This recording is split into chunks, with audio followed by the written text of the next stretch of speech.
Monsieur Alain Gravel, responsable de la production et superviseur des ressources humaines à la mine CITEC, bonjour. Bonjour. Merci de nous accueillir chez vous. Ça fait plaisir. Dites-moi, la mine CITEC comme telle, elle existe depuis maintenant plusieurs années, 35 ans semble-t-il. Depuis 1975. La compagnie existe depuis 1962, c'est mon beau gilet. Mais c'était des exploitations qui n'étaient pas dans Charlevoix, là, qui étaient près du réservoir Baskatong, d'où le premier nom de la compagnie, Baskatong Quartz. Et puis il y a eu des exploitations justement à Mont-Laurier, des exploitations au Saguenay, différentes exploitations. Mais la mine ici date de 1975. 1975, c'est Ouais. l'année de départ de la Ouais. mine CITEC Ouais. comme telle. C'est une mine de quartz, de silice. Parlez-nous un petit peu du matériau. C'est une mine, ça s'appelle depuis peu CITEC Quartz. Avant ça, c'était CITEC, Société en commandite. Depuis peu, c'est CITEC Quartz. La mine, comme telle, c'est du quartz. Donc, c'est un produit qui est un produit ici, on le retrouve en haute pureté. Donc, est exploitable. Donc, la veine est facilement exploitable et est en haute pureté parce que le quartz, c'est un des produits les plus communs sur la planète.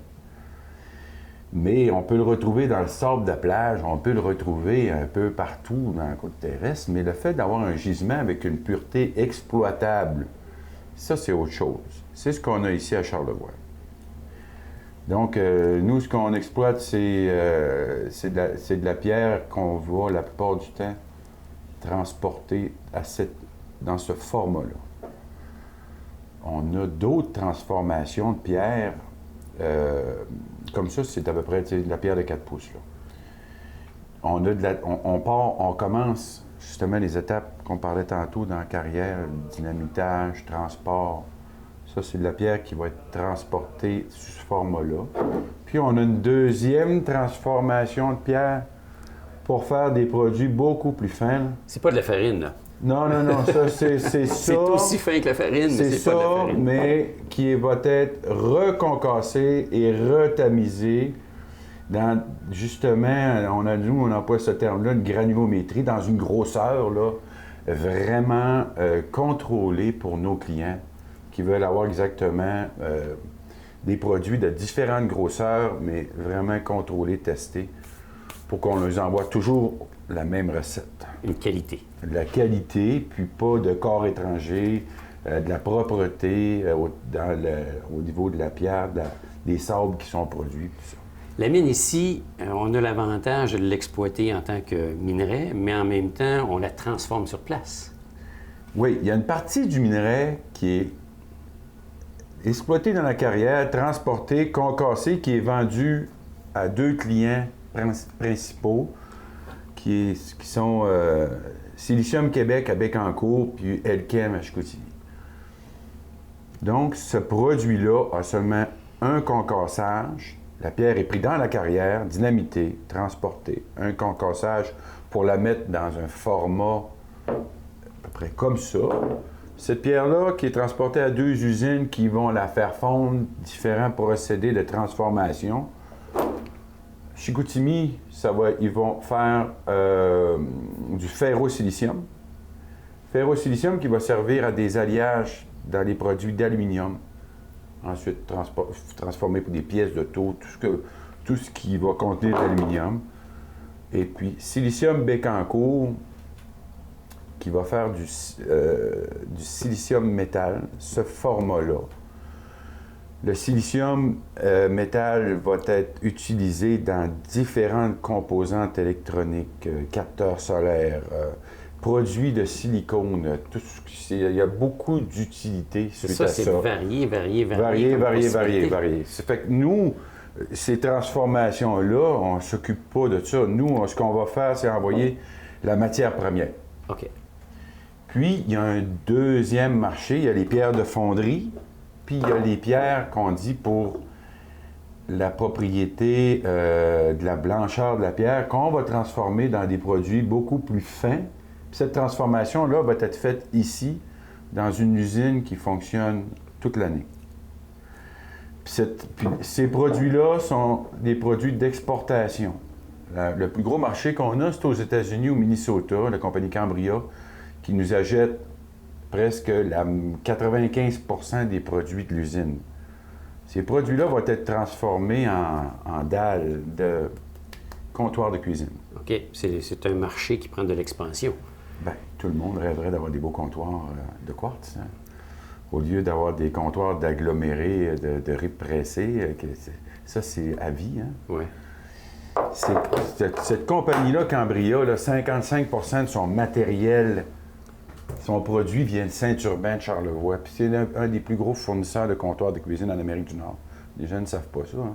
Mais ça vient d'ici. Ça vient d'ici, ça part d'ici, puis des fois, on va chez Armoire Simard à Saint-Tite-des-Caps, on regarde dans le sur des comptoirs, c'est marqué Cambria. C'est parti de Saint-Urbain, c'est allé aux États-Unis, puis c'est revenu ici. OK. Fait que les deux principaux marchés, c'est vraiment pierre de fonderie et pierre de comptoir de cuisine. Ça, c'est ce qui remplace très souvent aussi le marbre, qui Ouais, j'imagine, on qui est très, a, très, très dispendieux. Les plus petites granulométries vont faire des comptoirs qui ressemblent plus à du marbre. OK.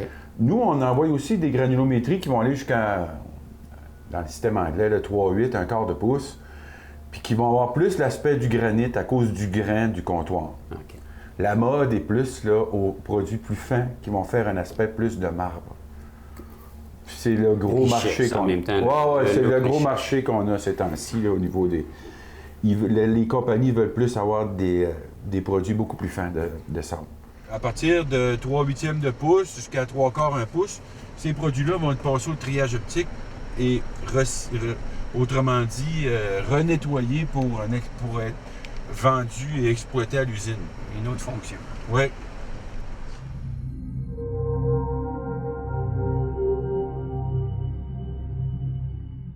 On a deux saisons, nous, comme telles. Là. On a une saison, on a des travailleurs annuels qui vont travailler à l'entretien et à l'exploitation de l'usine, nous, on appelle l'usine sèche, là, qui va faire les produits de comptoir de cuisine. OK. Et puis, on a des travailleurs saisonniers qui sont embauchés de mai à novembre, qui vont s'occuper de l'exploitation carrière. Donc, aller chercher la pierre brute dans la carrière et l'accumuler sur le site pour être capable de transporter soit à l'usine pour la deuxième transformation ou accumuler beaucoup de pierres sur le site pour le transport vers les deux usines de fonderie qu'on a parlé tantôt, Silicium Bécancour et Elkem. Donc, on va accumuler sur le site des centaines de milliers de tonnes de matériel qui vont être transportés par camion remorque vers les deux différentes fonderies, nos clients principaux. Alors, l'hiver, donc, c'est moins d'employés. Moins d'employés, beaucoup de transport. Le transport, c'est annuel, c'est tous les jours qu'il y a du transport pour les différents clients. Mais l'hiver, il y a moins d'employés parce qu'il n'y a pas d'exploitation de la carrière. À la neige, le froid, c'est ça. Donc, on parle présentement, cet été, on devrait monter à près de 70-75 employés dans le pic. Et puis, en saison hivernale, on devrait être à peu près à 30-35 employés.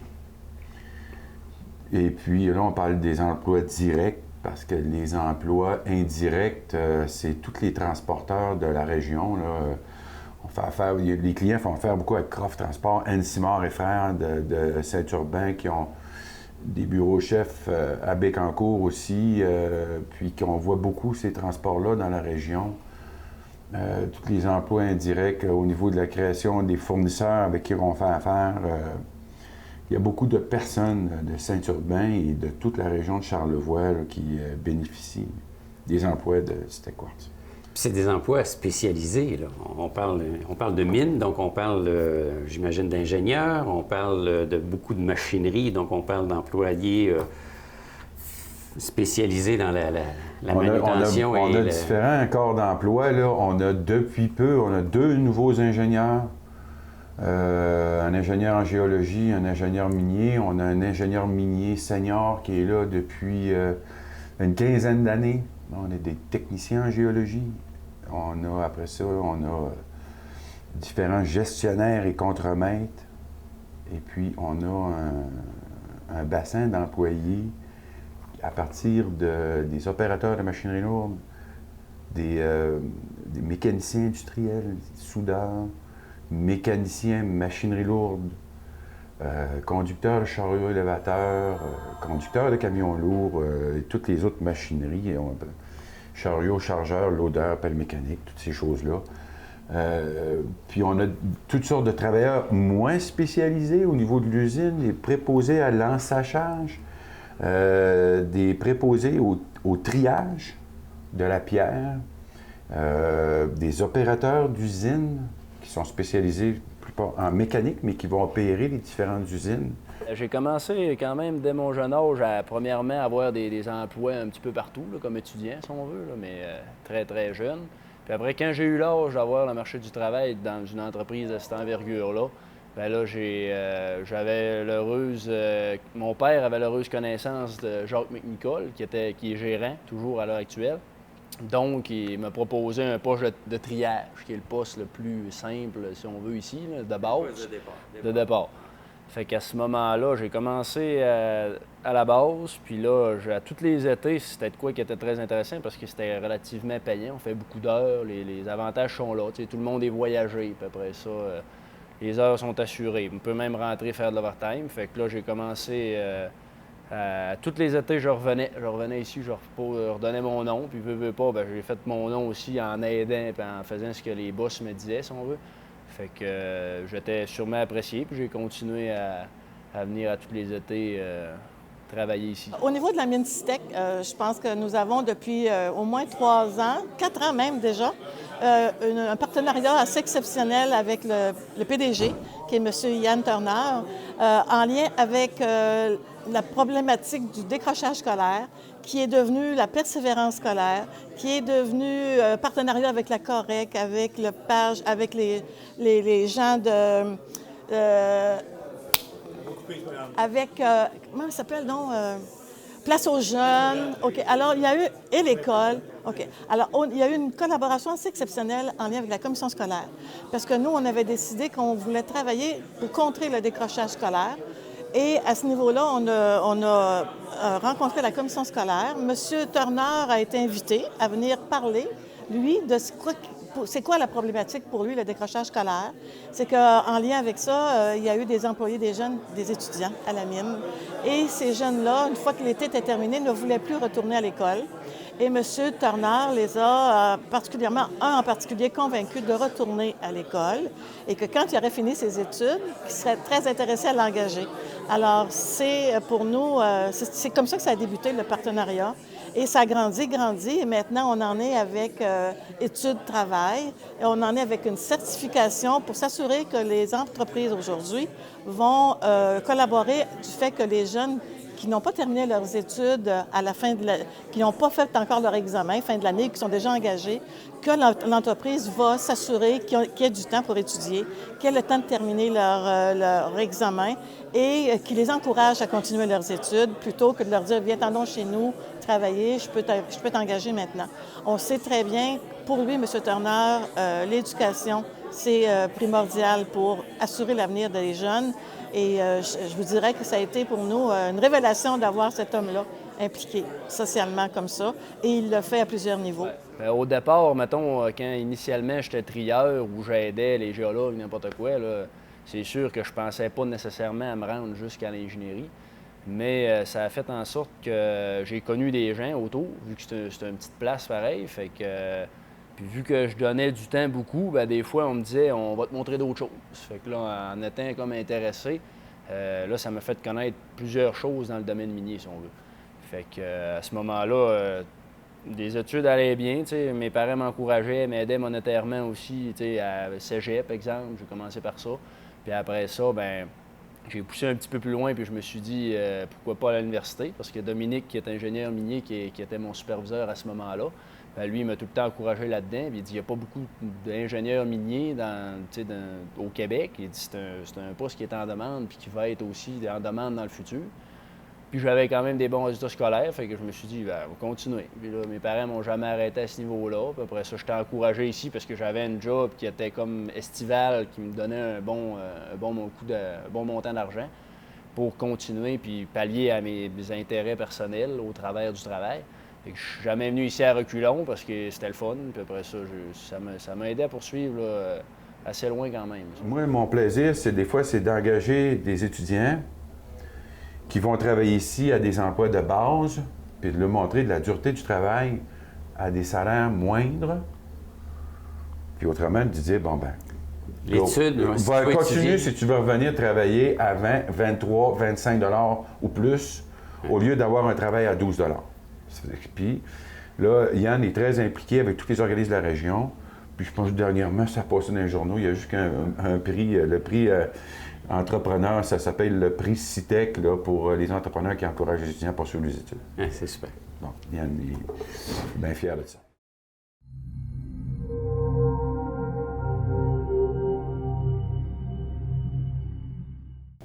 Alors, Stéphane Simard, conseiller économique pour le CLD de Charlevoix, bonjour. Bonjour. Rebonjour, vous êtes devenu un habitué maintenant. Effectivement, oui. Hein? C'est quand même toujours plaisant de vous voir. On a rencontré les gens de la mine CITEC récemment.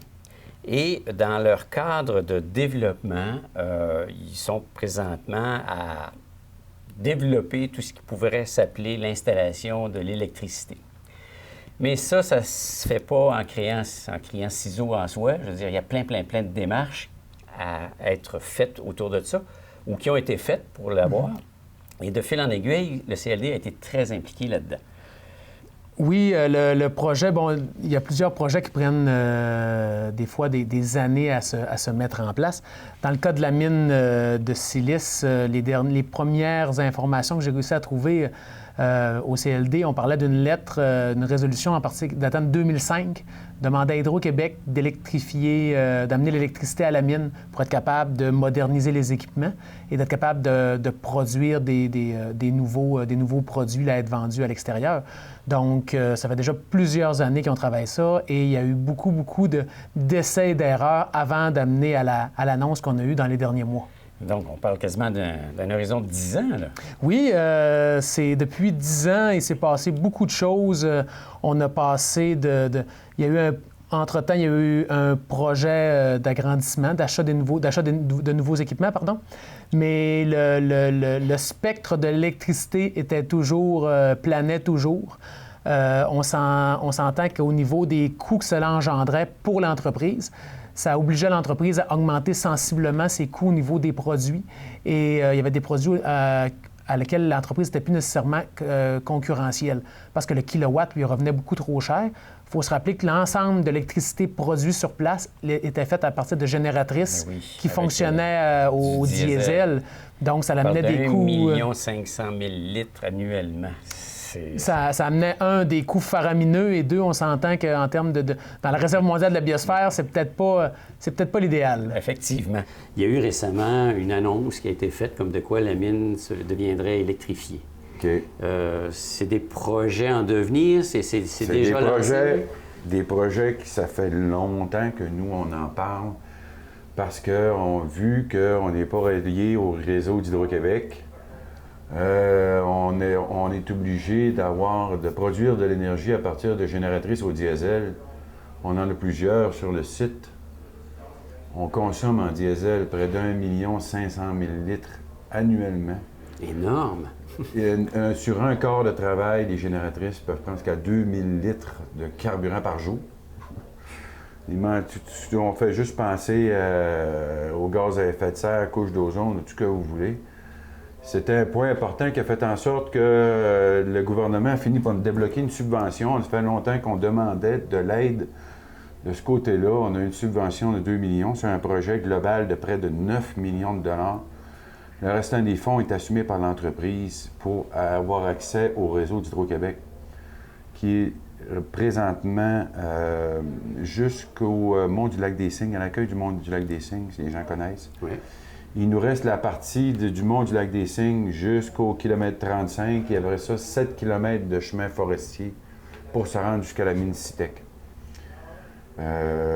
Donc, c'est des coûts importants. On a une firme d'ingénieurs spécialisés qui s'occupe du projet présentement à l'aide de nos ingénieurs qui sont ici pour autant apporter, comme on dit, les poteaux, la ligne, et puis les transformations qui vont être faites à l'interne ici sur le site pour permettre de se relier au réseau d'Hydro-Québec. C'est un projet de longue haleine. C'est pas quelque chose on clique des doigts. Non, c'est pas après l'annonce qu'on commence à se brancher. C'est vraiment toute la préparation, les analyses, les études de coûts et tout ça, pour permettre probablement en 2016 d'être branché au réseau. Il y a des organismes dans le coin qui sont venus vous aider un petit peu dans le dédale des démarches comme telles? Bien, on a eu de l'aide, surtout de l'aide de la députée Mme Simard dernièrement, Yann Turner, on fait des démarches avec la députée qui a fini par faire débloquer la subvention et on la remercie. En tant que gestionnaire versus l'ensemble des employés, on pourrait dire quoi? La fierté des gens ici, ça serait quoi? Comment ça se sent? Comment ça se découvre?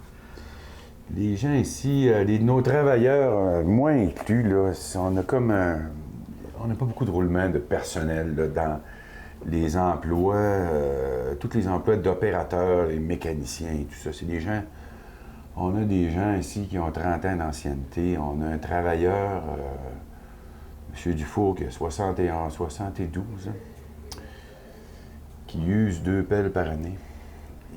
Monsieur ne veut pas arrêter, il est encore en bonne forme, mais on fait attention à lui. Les gens qui ont un sentiment d'appartenance à la compagnie très fort, qui sont là depuis très longtemps. Et les gens qui commencent dans la compagnie, la plupart du temps, restent pour un terme, comme on dit. Donc, le projet de fil en aiguille, au niveau du CLD, vous avez été comme un démarcheur là-dedans. Là. On a accompagné l'entreprise à différents niveaux, je vous dirais, autant lors de la recherche de financement pour leur projet d'expansion, qui était principalement relié à l'achat d'équipements. On les a aidés à rencontrer des gens de Développement économique Canada, des différents ministères à vocation économique, pour voir comment tous ensemble on pouvait financer ce projet-là. On les a aussi accompagnés techniquement à l'aide d'aide à la réalisation de plans d'affaires, des choses comme ça, pour aller au niveau de l'Agence de l'efficacité énergétique ou même auprès d'Hydro-Québec pour faire demande par-dessus demande pour essayer d'avoir accès à des fonds qui leur permettraient justement d'amener l'électricité. Parce que tout ça est très coûteux. Parce que tout ça est très coûteux et en 2010, on avait reçu un non catégorique d'Hydro-Québec. Donc, suite à ça, il y a plusieurs projets qui ont été travaillés et envisagés. On parle quand les éoliennes ont commencé à faire leur apparition dans Charlevoix. Le projet de base était une ligne terrestre? Le projet de base était une ligne terrestre. Suite à ce refus-là, on a envisagé les éoliennes. On a même envisagé une micro-turbine sur la rivière Malbaie pour produire l'électricité. Ça avait toujours le même objectif, mais les moyens étaient différents. De fil en aiguille, ces projets-là ont été abandonnés. On est revenu à la case départ. On est revenu à la case départ et on a été agréablement surpris de voir que l'entreprise avait réussi à se classer, disons, pour être accessible à l'aide financière qui lui permettra d'avoir accès à l'électricité. Là. Parce que dans le fond, l'aide ne vient pas d'une seule place, d'un seul fonds ou d'un seul ministère. Non, l'aide vient de différents fonds, autant au niveau de l'Agence de l'efficacité énergétique, au niveau de l'environnement, que de fonds de développement. De fonds de développement là, au niveau du secrétariat de la capitale nationale ou de d'autres ministères. Donc, c'est un peu un patchwork, si on peut dire, où plusieurs ministères qui se sont mis ensemble pour rendre ce projet-là réalisable. Pour Charlevoix, on le sait beaucoup, il y a beaucoup d'industries touristiques. L'industrie lourde, on a Simard Suspension, on a Océan à l'île aux Coudres, il y a d'autres, on sait qu'il y a des sites qui ont fermé dernièrement. On a Résolu à Clermont. Il y a des sites qui ont fermé comme Cover, comme BICC, Philips, des emplois perdus dans l'industrie avec des bons salaires. Pour ici, les travailleurs ils tiennent vraiment à conserver leur emploi. Puis je pense que même tout le monde a un sentiment d'appartenance. De s'assurer que, justement, que la compagnie fonctionne bien, puis avec des employés qui ont un bon sentiment d'appartenance, qui sont motivés à travailler. On sait que ça va beaucoup mieux. La plupart des travailleurs, je dirais près de 97 % proviennent de la région de Charlevoix. À l'époque, il y avait 15 travailleurs. on fournissait 2 petits autobus, puis on transportait les travailleurs. Au fil des années, ça a beaucoup évolué. Hein? À 75 travailleurs, les travailleurs sont tous transportés en autobus, sur le bras de la compagnie. Donc, autrement dit, on a des circuits d'autobus qui partent de Lamalbé, de Baie-Saint-Paul, de Sainte-Agnès, de Clermont. Et puis, les autobus transportent les employés à partir de la galerie pour venir ici tous les matins.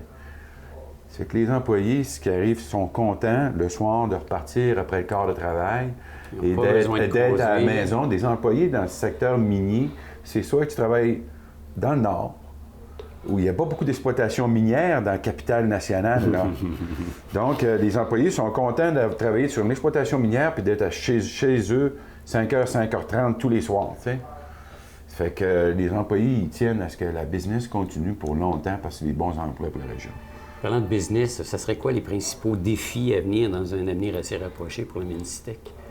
La Minicitec, les principaux défis, c'est l'exploitation du minerai et la récupération des rejets des 30 dernières années. On développe en partenariat avec des entreprises allemandes le triage optique. C'est des nouveaux équipements qui permettent de trier des choses, de la pierre en petit format, 3/4 de pouce, 1 pouce, qui ne se faisait pas avant. Donc, aller chercher des rejets et d'en faire de la pierre qui va être réutilisée, adaptée pour faire ces produits-là. Ce qui était une perte devient une valeur ajoutée. Une valeur ajoutée. Les usines de triage optique, on en a une, on vient d'en démarrer une deuxième, on en a une troisième pour les produits de fonderie, on en a 2 pour les produits de comptoir de cuisine.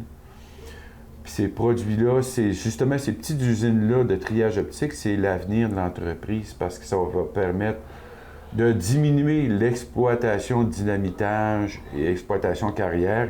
Il va toujours en avoir, mais ce qu'on veut, c'est récupérer les rejets des 30 dernières années et en faire une valeur ajoutée à l'aide de ces équipements-là.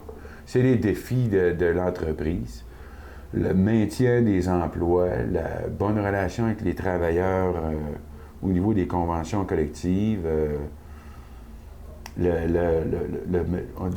dit retenir les ressources. Dans le cas, comme on disait tantôt, de Tommy Sullivan, qui est revenu travailler pour nous, un ingénieur qui est commencé jeune, puis de maintenir les matières grises, les ressources, d'améliorer tous les procédés au niveau de tous les aspects, santé, sécurité, efficacité énergétique, pour maintenir les coûts de production et être capable de faire marcher le business longtemps. J'ai vu aussi que, en fait, je pense que vous en avez parlé tantôt, vous exploitez une mine, oui, mais en même temps, vous essayez de lui redonner une deuxième vie, à savoir vous replacer la mine en termes de retour aux sources, à savoir, avant c'était une forêt, bien là, vous êtes en train aussi de faire des démarches à ce niveau-là. Dans toute la mesure du possible, on essaie les sites qui n'auront plus d'exploitation minière, c'est de faire, on appelle ça la revalisation des sites, là, de remettre de la végétation, il y a des budgets qui sont investis là-dessus, remettre de la végétation. On commence par retenir la terre végétale. Et puis après ça, il y a des plantations d'espèces qui vont se maintenir à une telle altitude. On est à 900 mètres d'altitude. Des zones sauvages, épinettes et tout ça, là, pour reverdir les zones qui ne sont plus exploitées. Remettre ça à l'état nature. Oui. Mais M. Gravel, merci beaucoup pour votre accueil.